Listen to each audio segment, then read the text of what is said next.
Hello hero, it's Lucy Lannon. This is your DIY custom built ultra personalised and aesthetic epic that you're in. So let's write in some mythical magnificence together so that you can live it up and soak it in differently to how you did yesterday. Blimey, that first lunar reading for this month was a biggie. If you haven't watched it already, I do actually recommend it. I'm not going to say that each month, it's not a sales pitch thing or something. This is just because last time when we uncovered the new Holy Moon in Cancer, we did speak about Cancerian emotional and early life things, but we spoke about them in such a bigger way, and we spoke about the character of this Holy month as well, like this lunar month, in a way that I think might be relevant and useful to this particular reading. So if you didn't watch the last one, please do check that out. We're working with the Caroline Myss archetype cards. These are pre-riffled, so I'm just going to shuffle them like this for now. We've also got the Vertigo Tarot deck, the DC one by Dave McKean. And we've got the This Day I Am cards as well, showing us a kind of action that we can do to incorporate all the themes.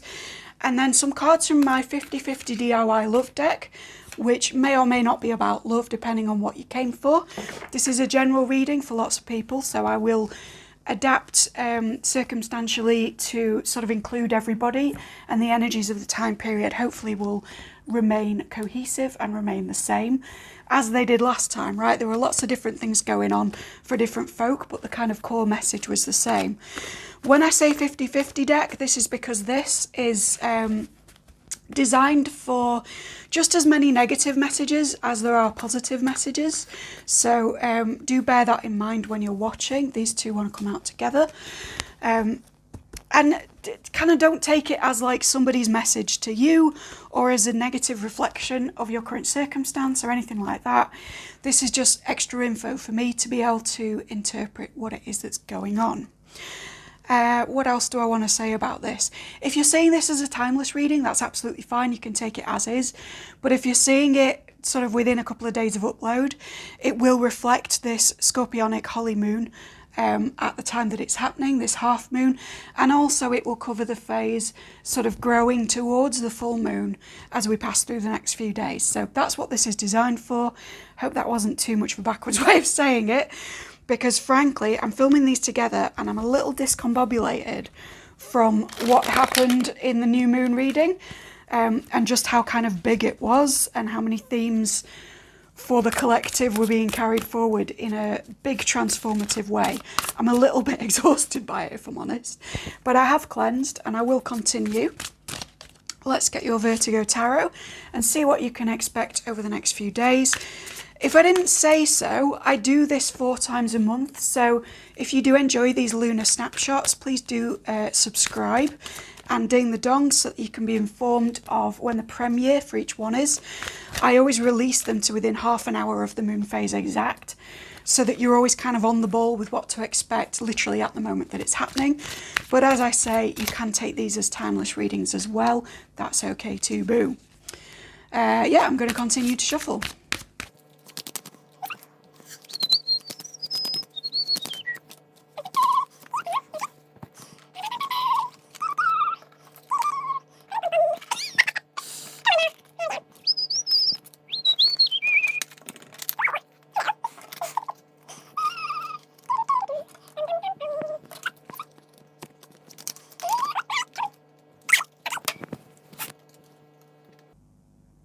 Hey guys, I'm back. So I want to talk about like very physical stuff before we get into the other kinds of stuff, just because of the sort of pushback I had even within channeling the reading last time, where when we did the new moon and crescent moon, I covered a lot of kind of stuff about simulation and the ideal self and being the self that can solve the problem. And I felt that some people wanted more specific circumstantial feedback. So if you want that, for many, this is about a relationship, particularly to somebody that you want more of a connection with, particularly someone that you feel has betrayed you in some way or is emotionally checked out of a connection. If it's not that, there's a lot of pentacle stuff going on here. So there's a delay with a project at work, or there's something that's inhibiting finances from coming to you. This can be anything from this person won't finish the project, see last time, to kind of like payroll is being slow on something and it's not getting into my account. Whatever it is, I think it's preventing travel for one thing. And again, travel was a theme last time, so do look into like local travel as opposed to this big travel that it's kind of holding back. But if you feel like you've been juggling something, if you feel like something's really out of balance financially or practically in terms of something getting to you, which you have entitlement to, I think the purpose of it is firstly for you to pull your resources and literally save, because that can be sometimes what this card's about, but also for you to go into a period of reflection about what it is that you want overall. That was very much what we covered last time. So again, if you haven't seen the previous lunar reading, I do urge you to explore that. We're going to go more into the sort of emotional and spiritual repercussions of what's happening right now in a minute. But what I want to say is that if you came for a financial or work reading because something is delayed, it is delayed for a purpose. And that purpose is for you to look at what it is that you do have and how you can best use it in a resourceful fashion. And also to examine how it is that other people are in control of what you get, right? Last time we talked a lot about power, the externalization of power, authority figures in your life. I think that stuff will still hit at this point in the month. And I don't actually think the delay or blockage is going to be lifted altogether, but I do think that if you start to reflect on why it's there, it's going to go a bit easier for you. I dare say that if you're the person last time who was wanting me to talk about circumstantial stuff more, this kind of hindrance energy might be because you weren't willing to look into the other stuff that I was talking about, right? And that's perpetuating the problem. So for some of you, what we spoke about last time is lifting a little, and you're starting to realize that your material is affected by your non-material in a very direct way. But for others where there is still a delay, and particularly an inhibition into you going places in a very literal sense, or you having money in your account in a literal sense, it's because you need to sort of examine what it is that you already have and what your relationship is to juggling for other people versus actually managing your own resources as they exist now. Do you rely on the incoming stuff from somebody that you externalize your authority to? And is there some kind of side hustle, some kind of way of managing your own circumstances that you can be a bit more in charge of in that sense? Or is it that you are in a position where you have to give over your power, and therefore when stuff like this crops up with payroll or with other people in a project or whatever it is there something that you can have in place that is a persistent safety net against those things? Obviously, when we talk about pentacles in relation to a heavy cups energy, and we are here because this is all very cupsy, and so is this, we can also be talking about the relationship between love and money. So if the love message hit, this may also be financially echoing. Please hit me up in the comments if that's true. Again, it's like either somebody was stepping away from you in some sense, or you feel like stepping away from something which is not emotionally fulfilling. And in both cases, communication. We're being asked at this point in the month to say, what is it emotionally that you already have available to you? What is it you can keep, that you can stow away, that you can stash away? Whether that's making a box of memories of a person that you're now done with, or whether it's more like pulling together confirmation of the fact that this is going to go a bit better than you sometimes feel in your lowest point. And then you've got something to return to that's like, no, it's fine, I've got this handled. Again, see last time, right? This feeling of I have it handled already, it's going to be okay. So let's cover this first, because this is pretty trivial. Something that may help you over the next few days until my next lunar, or until the next video of mine that you stumble on, if this is like a timeless for you. You might want to do podcasts, you might want to do radio shows, listening to speakers, talking about particularly money or sort of self-help around love is going to be really beneficial for you at this time. Or if you really can't get your head in the game, there's something about listening to fiction, maybe like audiobooks and stuff, that's coming up, but it's this very audio specific dynamic, right? Again, listening to tarot readings may fall under this, but I get the feeling of listening more than watching, if that's the case. So you might want to go to channels that you're not necessarily visually drawn to in order to get any sort of messages after this, when you feel that you've enacted what it is that I'm talking about and you're ready for the next stage of guidance. If you see a thumbnail that doesn't appeal to you with a title that does, this is your confirmation to go for that, if that makes any kind of sense, right? But either way, the thing that you can do to kind of step into this in a more relaxed fashion than literally sorting out your circumstances will be to listen to radio, listen to podcasts, listen to people speaking. Okay, so going to the companion energy in the shadow, it says betrayal by misusing confidences or loss of personal identity. I think both of these things could apply very equally at this point in the month. Misuse of confidences is an interesting one with the dynamic that we got last time of expecting somebody to be your protector or to do their job as an authority figure, and kind of rubbing up against real life in the way that that played out, right? It may be that even if you didn't see that reading, in your recent past, and we're talking last few days, sort of just over a week, you've potentially experienced somebody not stepping up to the plate for you, or I mean, for some it could be a literal betrayal of confidences, because I always think gossip with this version of this card in this deck. But I think for many it's like a betrayal in a way that if you said, you have betrayed me, this person would go, what? What are you on about? But it feels like they have, right? And it's because they didn't show up. It's because they emotionally walked away, or they caused you to emotionally walk away from whatever the dynamic is with them. And if that's not a direct love reading thing, this could be like a family member, a mate, just somebody that you feel hasn't really been showing up for you. With I want a family, are you up for that? Again, this could be literal. Hit me up if it is. But it could also be this like feeling of, I want to be collaborative with you. Are you even down for that? Are you even game, right? And with I fucking adore you, I adore how intense you are, being next to this Queen of Cups. There's a sense within which, with whatever this relationship is, whether it's professional or deeply personal for many of you, that like you feel almost ashamed of your emotional self, or like you can't fully express the frustrations that you've been feeling, or like you can't be fully emotional around a person, whether that's telling them how you love them in as expressive a way as you're actually feeling, or actually complaining to them and saying, listen, I don't feel that I've been treated proportionately by you to what it is that I deserve. I don't feel you've been very companionable, right? And I feel like you're, whatever this is, general reading for a lot of people, which is why I'm being very broad, this feeling of I don't feel you've been a fit companion is enmeshed in a kind of shame at how you're feeling about that. I don't think this is because gaslighting's necessarily involved. I know we spoke about that last month with some stuff. I think it's more like you feel like you can't be fully expressive with this. And that's kind of on you, but I don't mean that in a mean way.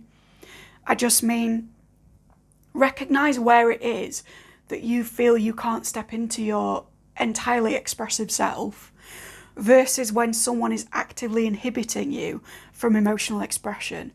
Because we've got a card here that sometimes is about not being able to give, or not being able to share the love around, right? Those of you who've been on this channel a while, you know I always bring up the Magic Penny song with this, and the inability to express love and or money in a way that flows back to you. And I think that's what you're feeling on a sort of microcosmic level with this emotional dynamic with whoever this is. And whether or not that's interrelated with these outer circumstances like it was last time, there's a sense within which you're shaming yourself for how you're feeling. That's what I want to say. So do examine that. And always when we talk about whether somebody's being a good companion, a good comrade to you, that I'm pulled to that word for some of you, there is a pull to examine like, okay, but are you doing that for you first, right? Are you experiencing your emotional self, or your frustration at your financial circumstances, or your inability to move forward in a physical, literal, or an emotional sense, without enmeshing that feeling in shame, in blame, in God, you always overreact, in if you show people how you're feeling about this, they will leave, right? Be your own best friend first. And I think that this will help to heal this relationship with this person. I do think if this is a continuation from the last reading, I think you're probably in a better place with this person than you were the last time I spoke on this. But I also think like maybe, you know how we had that devil card of stuff creeping back in even after you'd changed mindset sort of over here? I feel like this is something that's coming in with that, where it's like, yes, your circumstances with this person have objectively improved in a small way, but also you're still holding these same beliefs of like, if I truly speak up for myself in this, I will be punished. Examine where that's from and try and sort of like befriend yourself enough to feel your feelings before you communicate to them. There's not much communication in this reading. There's a couple of cards, but they're in reverse, right? It's very blocked. And I think that's coming from your end, actually. Last time another person was held up with you. This time, I think it's that you can't fully express yourself because you're almost like afraid before you start of what they're going to say back to you. And again, whether that's within a business setting or whether it's deeply personal, is going to vary from viewer to viewer, because this is a reading designed to be eventually viewed by a large number of people. So I hope I'm not being too vague on that. But it's this sense of like, yes, you want to feel like family with somebody close to you. You want a collaborative, companionable energy. You want to have each other's backs, and that was the theme from last week, right? But have your own back in the sense of letting yourself feel a bit miffed if that's not the case, right? You don't have to like rail against somebody and have a whole big rant to them about how they're not there for you, or how you feel like you have no companion, or, you know, what they're doing is unjust or something. Feeling the feelings is not the same as having a strop about it. And I want you to sort of distinguish the energies of the two, because I don't think you're being stroppy. Remember last time we finished in the King of Cups energy, we were in emotional mastery. I think you've got a great deal of self-control going on in the way that you express yourself to other people, by and large, at these two moon phases, right? But what I think you haven't got a handle on is the shame you're putting on yourself for just feeling your feelings before you kind of, not mask up, but before you express to other people what it is that your intentions and needs are. Needs being a crucial thing. My stomach's rumbling, and it's not through lack of food or anything, so I'm getting like, if your gut on this isn't in a good place, know that your behaviour outwardly is, and just forgive yourself for it a bit, right? With I fucking adore how intense you are with this, people do like whatever emotional experiences they're getting from you. People respect you in a workplace where occasionally you do stand up for yourself. People in deep relationships with you, be they friendship or romantic, do actually enjoy when you express your needs and emotions to them. They adore how intense you can be. They accept and respect the emotional fluctuations that you go through. And bear in mind, we're moving from a Cancerian new moon to a Scorpionic half moon. So we're still very much in the realm of water, in emotion, right? They don't hate that about you. My fear for you in the next few days is you kind of hate that about yourself. And I'm not really sure where that's coming from. But I feel the need to tell you so that you can emotionally divorce yourself from this feeling of lack and shame and blame, and get into, you know what, I've got my resources, I'm grateful for the things that I do have, and I'm able to assert my needs after a period of reflection, which we've mentioned but we'll also come back around to. So moving from that divorcing from the emotional shame state to the emotional like, no, I accept what I need to get past and leave and what isn't enough for me, and I kind of move on and forgive myself for feeling however I feel. We get into a period of pooling our resources and kind of saving our emotions and our money in one place, and we move into the energy of strength. Now, something I notice about this is that it's a very lone figure, right? Normally this kind of bone or fish or whatever it is would be a lion, And it would be like a dual card. It would be about interrelationship with other people. Again, the gut feeling is going, the stomach is rumbling. In this one, it's a very standalone energy. It's purple, so we're talking about your relationship to your spiritual self. And with all this stuff going on with hair, I'm pulled to say that it's kind of, it's about your own energy of integrity, and it's about wearing the cells that you used to be, your dead proteins, on your head as like a marker of identity. That may sound crazy, right? It's been on my mind anyway, and it's particularly well expressed through this card. I shaved my head recently because I got to the point where I'd wrecked my hair, right? And not in an aesthetic way, not in a like, oh, it was too dry or whatever, but in the sense that I was like, if I'm wearing my former selves on my head, if I'm growing out these dead proteins from my body and using them as a kind of spiritual antenna and wearing them in a style that is like exhibiting to everyone else how I choose to present, what I want to be represented there is not the fluctuations of how many times I've changed my mind and tried to become another colour in order to satisfy the people around me. What I want to actually present is my true self, right? If this all sounds a bit ridiculous, just stick with the hair metaphor of, whether we're bald or whether we have hair, there is a long symbology of hair being about the expression of identities that we've since let go of as like a marker of who we are now. When someone looks at you, they see your hair or they see a lack of hair or whatever, and it's therefore kind of obviously a method of self-expression, but it's also in a great deal of culture, folklore, fairy tales, etc. It's a demonstration of the health of the true self. Think Rapunzel, think Samson. I'm actually going to link down a fantastic podcast below talking about this issue that might spark off some stuff for you in the biblical sense, in the fairy tale sense. But when we talk about strength and we talk about a lion's mane even, we're still talking about hair. We're talking about, I'm wearing the fact that I let go of some stuff, right? Which was what last week and indeed last month was about. But am I wearing the stuff that I let go of in a way that's proud and okay with my true colours? Read my true hair colour, my greys, etc. Not shaming anyone who dyes their hair, by the way. I'm just speaking in metaphors right now. Or am I presenting dead selves that were transient selves and that are just not useful to anybody, right? The reason I shaved my head is that I felt that the cells that had been layered upon each other, natural hair, white hair, blue hair, then a universe of hair, all on top of each other and all with strip dyes in between.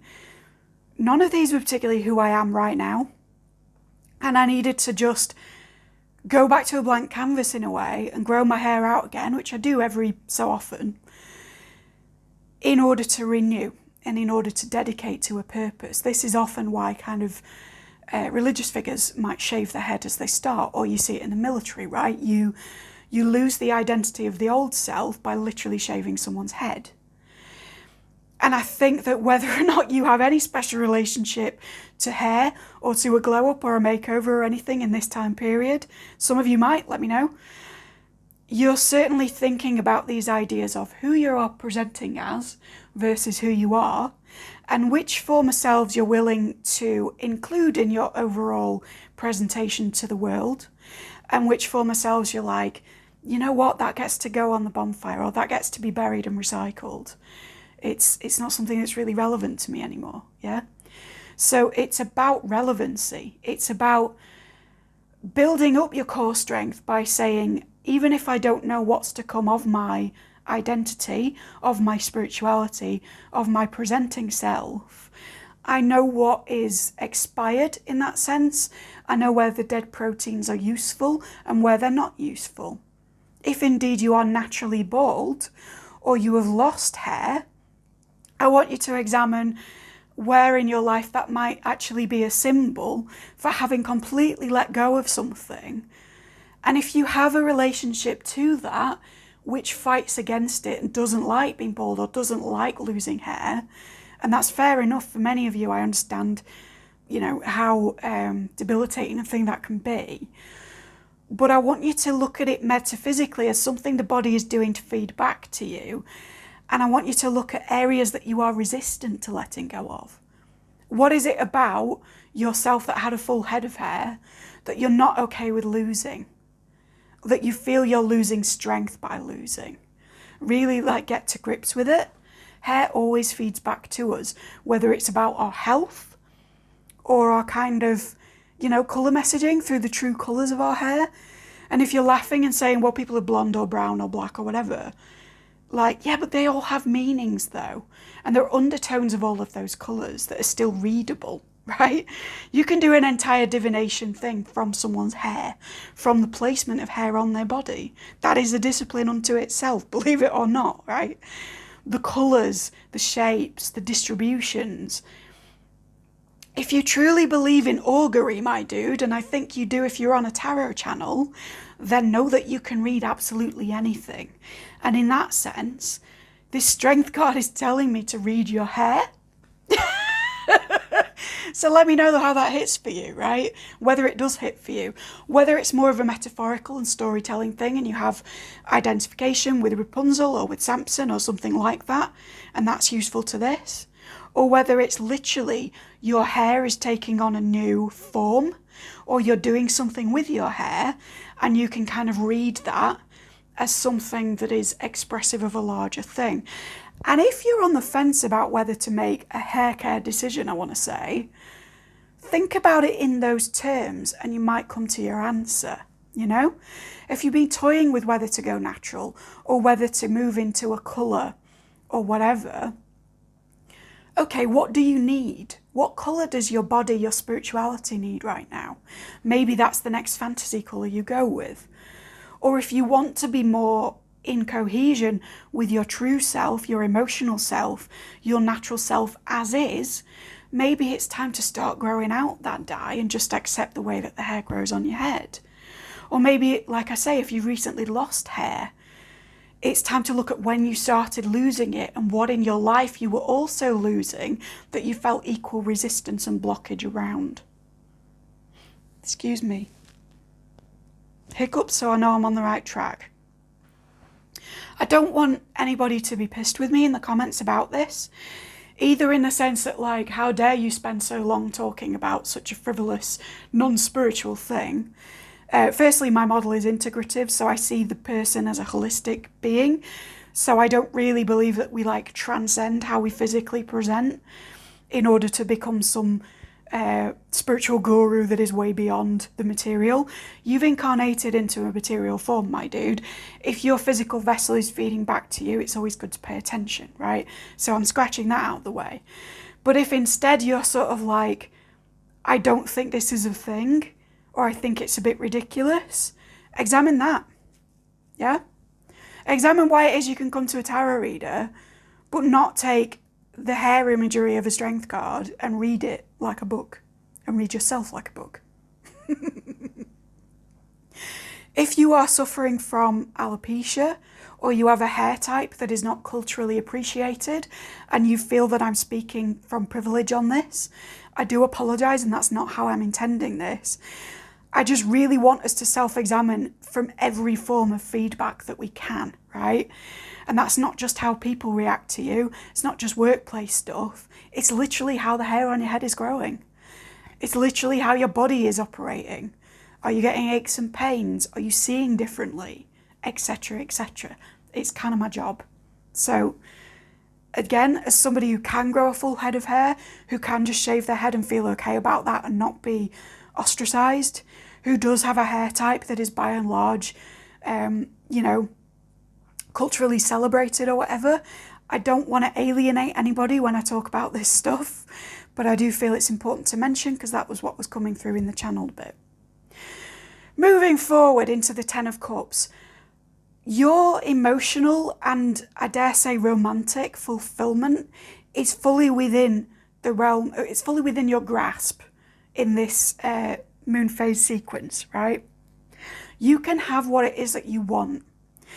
I think maybe there might be a delay on it, and we've talked about examining why. But I want you to know that that's all this Ten of Cups is saying. It's like, you can have this. You can turn this companion upright, and it will say loyalty, tenacity, and unselfishness. And that is something that you can present to others and receive from others in equal measure. And I'm seeing again now that there's lots of hair stuff on this card. So if you've been worrying about a relationship in particular, and I want to say a friendship because of companionship, you can have everything you want to out of your relationships, out of your friendships, right? When I say there's a delay, I'm not saying that everything in this time period is going to be blocked for you. I'm saying let's sit with blockage and ask why it's come up, right? And ask what it is that we can do now or be grateful for now or put away now, literally in our bank accounts or emotionally, right, in order to be ready for this. With the Four of Swords, it's like it's coming, but you've been resting on it, or it's been resting on you. It's sleeping. It's dormant right now. And again, even this sort of feeds back to the hair stuff in a weird way, because it's like I've shaved my head partly because I've got this image of myself with long hair that I had when I was younger in the same colours and stuff, probably with a few more greys nowadays. But it's this thing of like, the potential of why I was doing this is absolutely sleeping, but the coherence of the act is still there. For those of you who are magical practitioners, who are ritualistic in your practice, maybe do something around this that doesn't necessarily have to come into fruition yet, but is kind of leaking through bit by bit in order to remind you.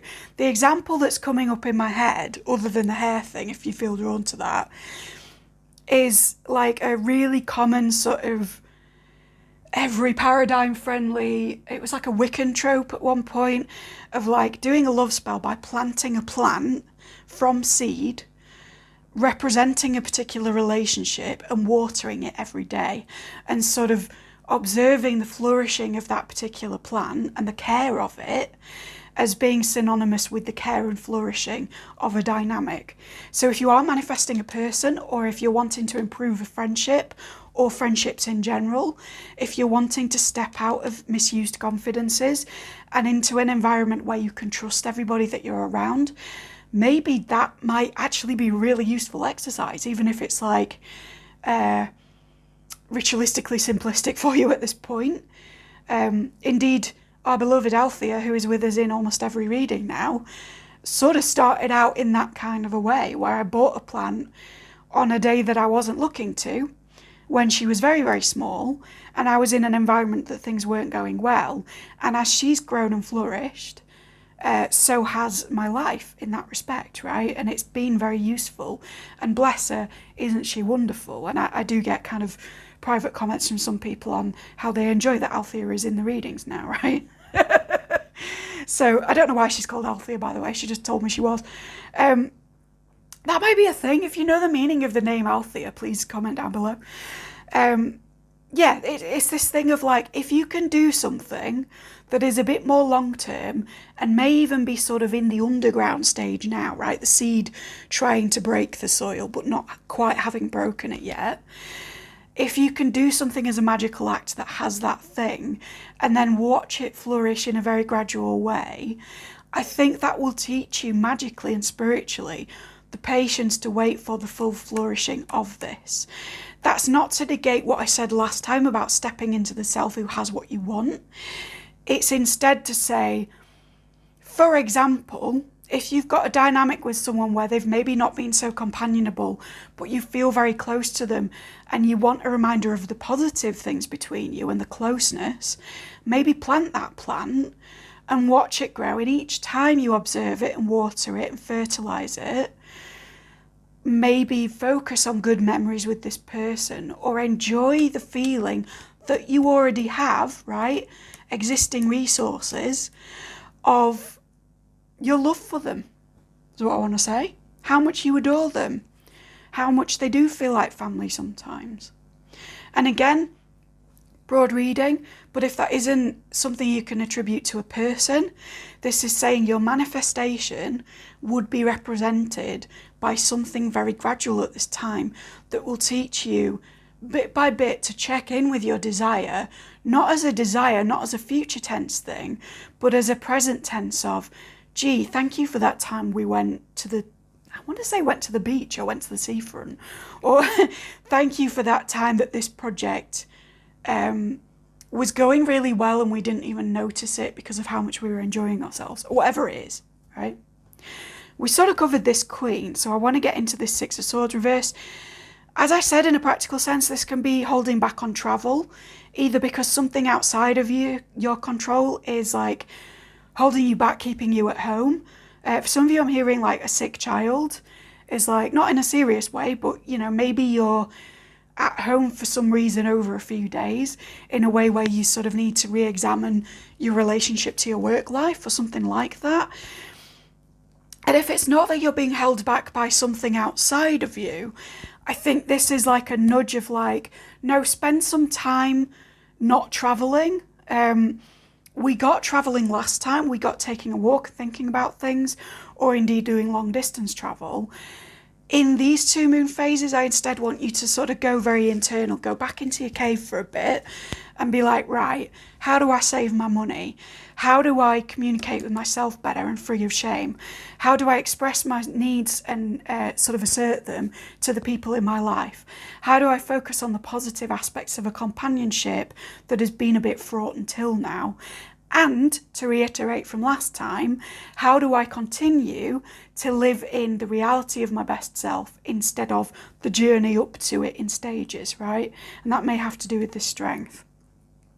Two of Pentacles, in this case, I think is just kind of juggling those circumstances, balancing those elements with each other. You've got a lot of plates spinning in the air at the minute, but I don't get a feeling of panic from this particularly, or anxiety. I just get the need to multitask and to kind of manage different things at once. Maybe even with this exploring podcast as you do other tasks. So literally multitasking within the home or within a sphere where you're not traveling so much, but you're bringing the world into you instead of going out and exploring it, right? For those of you who travel a lot, particularly internationally, and are very used to kind of renewing your circumstances in order to renew your mind, your energy. I'm hearing sometimes lucid dreaming from this labradorite wanting to leap then. But in whatever way, whether it's physical travel or dream travel, for those who are used to renewing the self by doing that, I want you to instead sort of do that process in reverse. Bring the outside world to you in the form of media, in the form of input from friends you haven't chatted to for a while, etc. Or bring the notion of dreaming back to the self rather than to an exploratory new world's energy, and kind of pull in more than you're giving out in this time, right? And then with the Seven of Pentacles, again, I've mentioned it a few times, but this is a very evaluative week and a bit. This is looking at stuff in order to move forward. But where the last time we were very sort of spiritual and simulated and metaphysical and emotional, in this time period, I think we're pulling it into action, whether that be ritualistic action, whether it be saving a bit of cash and making a safety net for ourselves so that we can counter any blockages if they appear in the future, or whether that be examining relationships and the extent to which we truly communicate our emotional self versus shaming and blaming it for what's been going on with something to do with companionship, confidences, and mutual identities versus personal ones. If this was useful to you, please like, subscribe, ding the dong, thank you kindly. There is a donation button down below, no obligation, it's just there and I need to mention that. There's also the link to book with me privately if you want more specific detail on a personal circumstance. But if not, I do hope you join me for the next one. This has been a very interesting month already. I dare say a lot more interesting than Oak Moon. And I can't wait to see what's next. Take care.